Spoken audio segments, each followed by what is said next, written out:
নিয়ে গিয়ে মদের কাজে লাগাবে। আমি এক এলাকায় এক জামানায় মাদ্রাসায় শিক্ষকতা করতাম, তো সেখানে তালের গাছ খুব বেশি। আমার দেশের বাড়ি থেকে 40 কিলোমিটার দূরে এত বেশি তালের গাছ, উঁচু এলাকা। তো জানি না ওইসব এলাকায় বরিন্দ্র এলাকা বলে না কি বলে।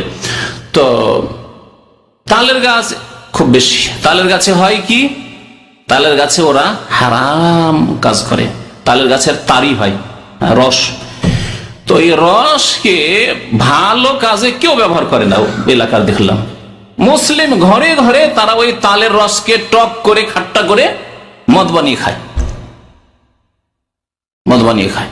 আর এলাকার যতগুলি অমুসলিম আছে, হিন্দু আছে, সাঁওতাল আছে, আদিবাসী আছে, ওরা ওই পেশা করে। মুসলিম অমুসলিম সবাই খায়।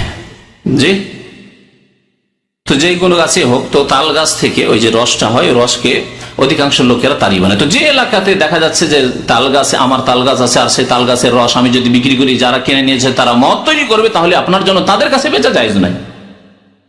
তবে জানা যদি না থাকে তাহলে আপনাকে জিজ্ঞাসা করা জরুরি নয় যে কি কাজে লাগাবে। কিন্তু যাদের পেশায় জানছে যে এরা মদের ব্যবসায়ী, তাদের কাছে বিক্রি করা এমন কিছু জায়েজ নয় যেগুলি হারাম কাজে লাগবে।